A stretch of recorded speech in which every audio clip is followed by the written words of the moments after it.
Hello everyone, welcome to A square zone. आज हम करेंगे इलेक्ट्रिसिटी का पार्ट 3 और इसमें हम करेंगे रेजिस्टेंस और ओम्स लॉ, और हम रेजिस्टेंस जिस पे डिपेंड करता है वो भी पढ़ेंगे। तो सबसे पहले रेजिस्टेंस समझाने के लिए मैंने यहाँ पे दो कंडक्टर लिए हैं। पहले मैं आपको रेजिस्टेंस की एक नॉर्मल सी डेफिनेशन बता देता हूँ। तो होती है कि the obstruction offered to the flow of current by the conductor और a wire is called a resistance. मतलब यहाँ पे बोला जा रहा है कि जो करंट फ्लो हो रहा है एक मेटल कंडक्टर में, तो उसमें उसके रास्ते में जो बाधाएं आ रही, मतलब जो हिंड्रेंस आ रही है उसके रास्ते में, जो वो जो प्रोवाइड कर रहा है वो होता है रेजिस्टर। जो करंट के फ्लो को धीमा बना दे रहा है, कम नहीं कर दे रहा है, उसको धीमा बना दे रहा है। बहुत बच्चे सोचते हैं कि यहाँ पे रेजिस्टर लगा है, मान लीजिए कोई एक रेजिस्टर लगा है एक सर्किट में, तो उसके पास होते हुए थ्रू जो करंट होता है वो कम हो जाता है, लेकिन कम नहीं होता है, उसका फ्लो धीमे हो जाता है। जैसे मैं आपको बना के दिखाऊँ, अगर एक रेजिस्टर,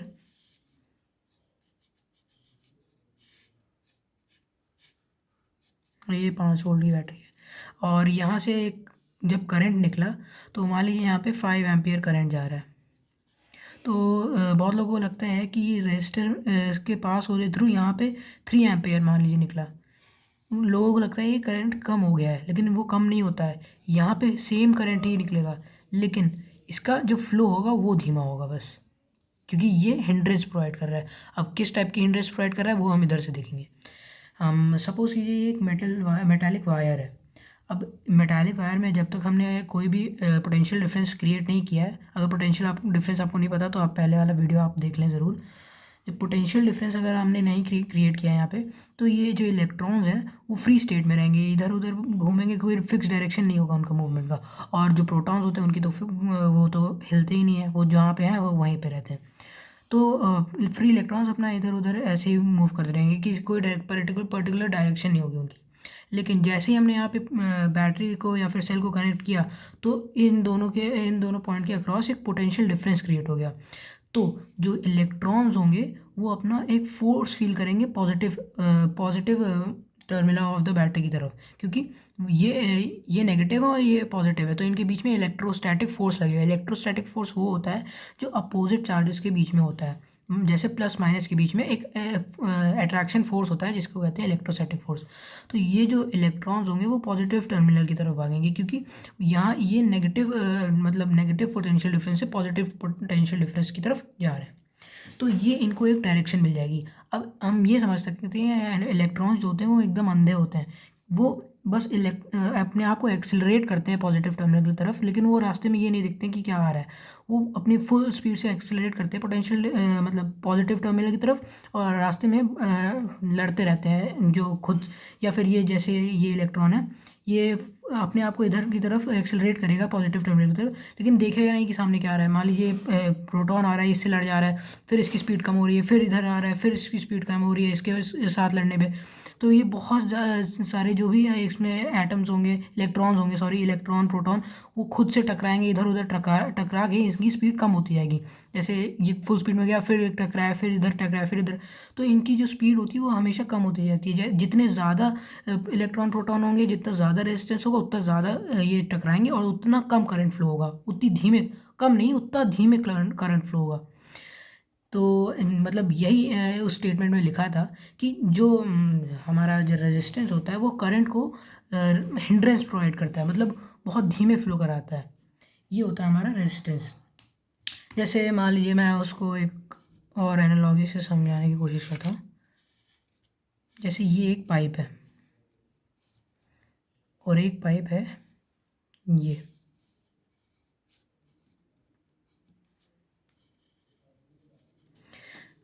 ये सेम पाइप है, समझ लीजिए यहाँ से पानी फ्लो हो रहा है। अब यहाँ से नॉर्मल पानी फ्लो हो रहा है सेम स्पीड से, लेकिन मान लीजिए मैंने पाइप को बीच में दबा दिया, तो पानी उतना ही फ्लो होगा लेकिन थोड़ा धीमे फ्लो होगा। ये यहाँ पे जो चीज़ है वो होती है रेजिस्टेंस, ये समझिएगा। मतलब करंट जितना आ रहा है उतना ही पास करेगा, लेकिन धीमी स्पीड से करंट हो जाएगा। यहाँ पे रेजिस्टेंस हिंड्रेंस प्रोवाइड कर रहा है रेजिस्टर।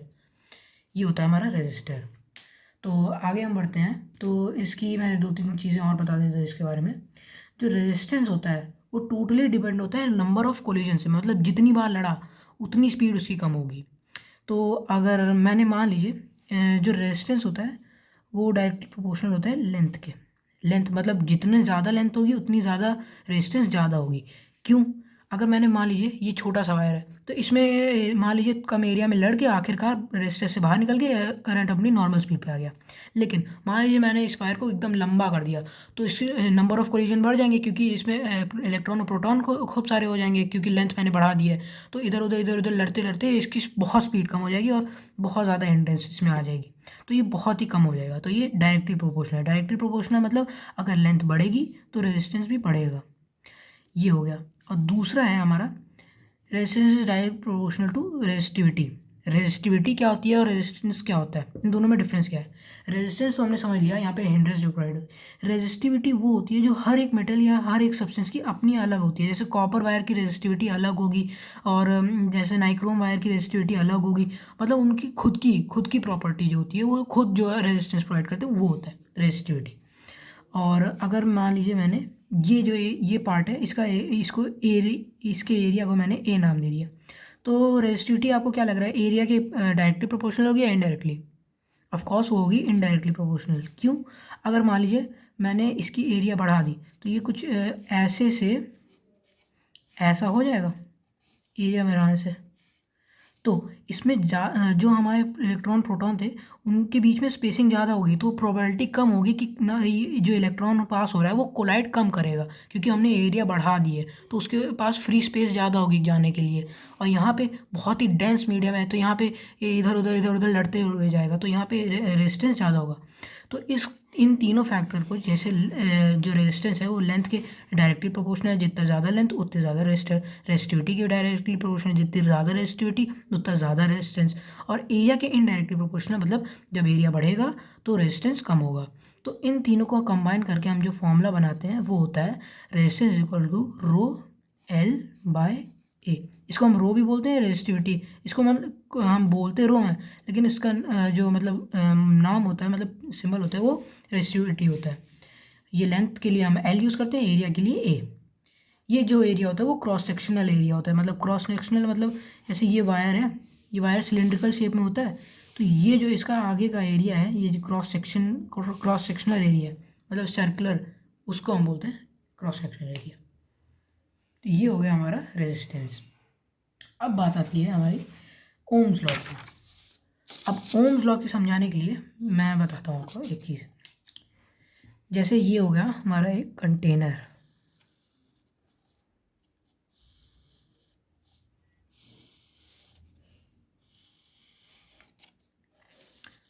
अब हम पढ़ रहे हैं ओम्स लॉ।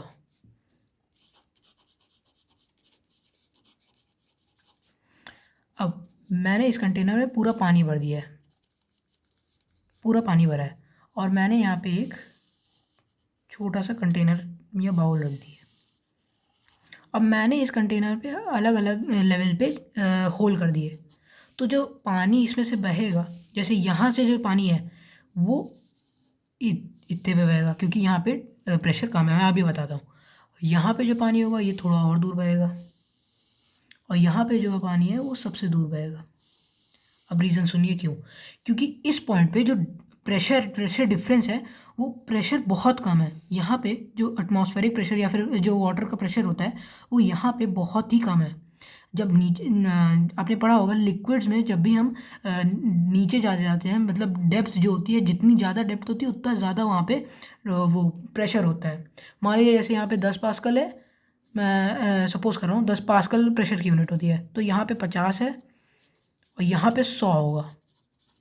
मतलब जैसे जैसे डेप्थ बढ़ती गई वैसे वैसे प्रेशर बढ़ता है। तो यहाँ पे कम प्रेशर था इसलिए कम उससे पानी बह रहा है, और यहाँ पे ज़्यादा प्रेशर था इससे ज़्यादा बह रहा है, और यहाँ पे सबसे ज़्यादा था तो इससे सबसे ज़्यादा बह रहा है। तो इसी एनालॉजी को समझते हुए हम करंट को भी और ओम्स लॉ को भी समझेंगे। जैसे ये हमारा हो गया पोटेंशियल डिफरेंस या फिर वोल्टेज जिसे हम कहते हैं। अब वोल्टेज क्या होता है?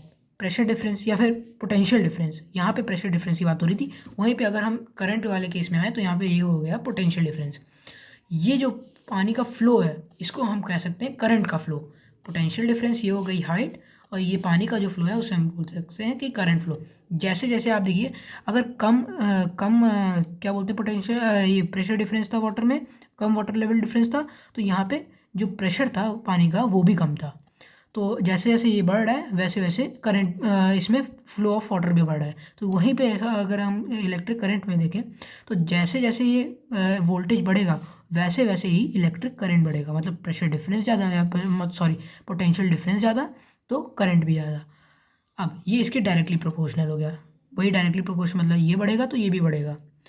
तो अब ये यहाँ पे हमने ये प्रोपोर्शनलिटी का कांस्टेंट यहाँ पे इसको हटाने के लिए हम एक प्रोपोर्शनलिटी का कांस्टेंट लगाते हैं, वो लगाते हैं हम आर, जो कि होता है रेजिस्टेंस। और रेजिस्टेंस हम पहले भी पढ़ चुके हैं। और ये करंट इस पर भी डिपेंड करता है, इसलिए हम यहाँ पे ये लगाते हैं V equal to I R. ये हमारा हो जाता है ओम्स लॉ। यहीं पे अगर हम फिर से समझना चाहें तो अगर V upon I equal to V upon R sorry equal to I कर दें, यहाँ पे हमने इसको आर को नीचे भेज दिया है क्योंकि N2 में था। तो यहाँ पे अगर हमारा वोल्टेज कांस्टेंट है, मान लीजिए वोल्टेज कांस्टेंट कहने का मतलब ये है कि मान लीजिए एक सर्किट है, उसमें हमने वोल्टेज 5 वोल्ट का दिया, उसको हम चेंज नहीं कर रहे हैं। तो यहाँ पे अगर वोल्टेज कांस्टेंट है तो आर जो है वो इसके इनडायरेक्टली प्रोपोर्शनल होगा। क्यों? क्योंकि अगर आर बढ़ेगा तो मान लीजिए ये वोल्टेज है 5 वोल्ट की बैटरी हमने लगाई है और रेजिस्टेंस हमारा 10 ओम। रेजिस्टेंस को ओम में नापते हैं, मतलब ओम ओमेगा सिंबल होता है, हम इसको ओम बोलते हैं, ये होती है उसकी यूनिट। और मान लीजिए करंट है हमारा, तो करंट क्या होगा V equal to I R वाले फॉर्मूले से हम निकाल देते हैं इसको, 5 ही है और ये 10 तो 1/2 मतलब 0.5 होगा। अगर इसको हम कांस्टेंट रखते हैं, मतलब बैटरी हम चेंज नहीं कर रहे हैं, हम रजिस्टर यहाँ पे बड़ा लगा दे रहे हैं, मान लीजिए 20 ओम का लगा दे रहे हैं, तो ये जो 20 ओम का हो जाएगा तो ये 1/4 हो जाएगा, मतलब 0.25। तो आप क्या देख रहे हैं यहाँ पे जब 10 था और तो 0.5 था, लेकिन इसको हमने ज़्यादा किया तो ये कम हो गया। 0.25 तो 0.5 से कम ही होता है ना। तो मतलब यहाँ पे ये है कि जब हम रेजिस्टेंस बढ़ाते हैं तो जो हमारा करंट होता है वो डिक्रीज होता है। ये तो इसके बीच में ये रिलेशन बन गया कि अगर रेजिस्टेंस बढ़ाएंगे तो करंट कम होगा। ये हो गई हमारी बात। अब अगर हम इसको ग्राफ के थ्रू समझना चाहें तो जैसे हमारा ये ग्राफ हो गया एक, ये हो गया। अब मैं आपको स्लोप भी निकालना सिखाऊंगा। स्लोप आपको आई होप पता हो। स्लोप मतलब हिंदी में जैसे हम कहते हैं झुकाव, ढलान। अगर मैंने यहाँ पे सपोज मैंने यहाँ पे क्या कर दिया, V प्लॉट कर दिया और यहाँ पे मैंने आई कर दिया।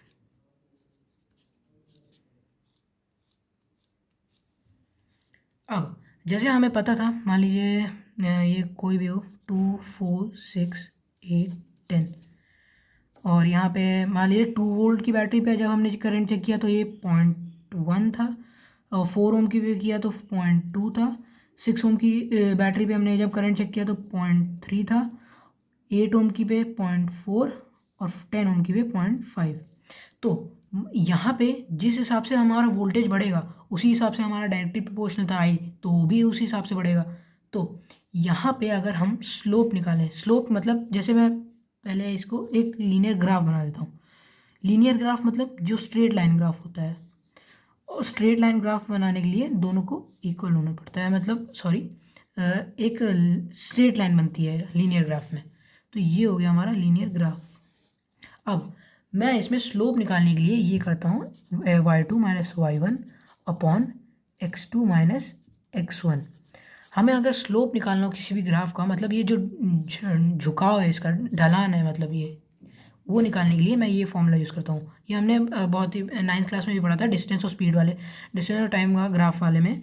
तो जो अगर स्लोप मैं निकालूँ 2 पॉइंट का, मान लीजिए जो स्लोप होता है हमेशा 2 पॉइंट पे निकलता है। ये मान लीजिए मैंने इसको ले लिया ये हो गया सॉरी मेरा y1 और ये हो गया मेरा y2 हो गया हमारा 0.2, y1 हो गया हमारा 0.1 और x2 हमारा हो गया 4, हमारा हो गया 4 और x1 हो गया हमारा 2।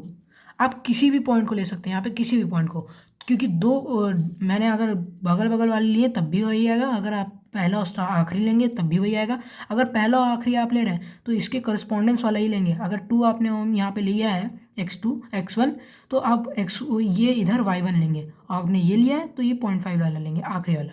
ये होता है हमारे पॉइंट्स, कोई भी चूज़ करेंगे हम, उनके दोनों बीच में सेम स्लोप आएगा।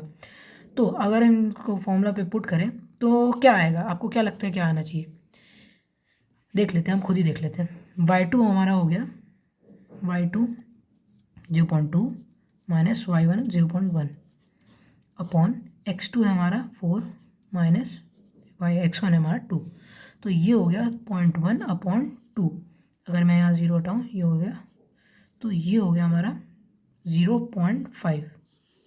ये आ गया हमारा, क्या आया, ये हमने क्या लिया था, ये जो हमारा y है, y पे हमारा i था, ठीक, हमारा x पे था v। तो i अपॉन v क्या है, हमने तो ये पढ़ा था कि v equal to I R, और i अपॉन v क्या है, 1 अपॉन आर हो गया ना। तो 1 अपॉन आर क्या है, 1 अपॉन आर है कंडक्टेंस। कंडक्टेंस क्या होता है ये मैं बताता हूँ आपको। रेजिस्टेंस का उल्टा होता है, मतलब रेजिस्टेंस करंट को हिंड्रेंस प्रोवाइड करता है और कंडक्टेंस मतलब करंट को ईजिली फ्लो कराता है। रेजिस्टेंस का उल्टा होता है कंडक्टेंस। अगर 1 अपॉन आर है तो कंडक्टेंस निकलेगा, और सीधे आर है, अगर मैं इसको फ्लिप कर दूँ, मतलब रेसिप्रोकल कर दूँ दोनों तरफ, तो R equal to V by I आ जाएगा। तो v बाई आई मतलब ये जो हम, अगर हम ये निकालेंगे तो ये कंडक्टेंस आएगा, लेकिन अगर हम इसको फ्लिप कर देंगे तो ये आ जाएगा हमारा रेजिस्टेंस। ये लेकिन हमने आई अपॉन वी किया है तो 1 अपॉन आर आएगा। अगर हमें आर निकालना है तो हमें इसको फ्लिप करना पड़ेगा, तो 20 अपॉन 1 आएगा ये। तो हमारा जो आर आएगा वो 20 ओम आएगा। तो मेरा ये कहने का मतलब है इस ग्राफ से कि अगर हम आई वी ग्राफ निकालते हैं, मतलब वाई एक्सेस पे आई रखेंगे और एक्स एक्सेस पे वी रखेंगे, तब जो हमारा जो स्लोप निकालने पे आएगा वो कंडक्टेंस होगा। लेकिन अगर हमें सीधे रेजिस्टेंस निकालना है, अगर सीधे हमें रेजिस्टेंस चाहिए इस स्लोप से, तो हम वी ग्राफ को वाई एक्सेस पे प्लॉट करेंगे, और जो क्या बोलते हैं हमारा करंट का ग्राफ है, करंट के पॉइंट्स हैं उसको हम वाई एक्सेस एक्स एक्सेस पे प्लॉट करेंगे। तो जब हम स्लोप निकालेंगे किसी भी दो पॉइंट का, तो जो वहाँ पे आएगा वो होगा रेजिस्टेंस, और यहाँ पे जो 1 अपॉन आर आया है वो होता है कंडक्टेंस। तो आई होप आपको हमारी बात समझ में आ गई होगी, और मिलते हैं अगले वीडियो में। Thank you.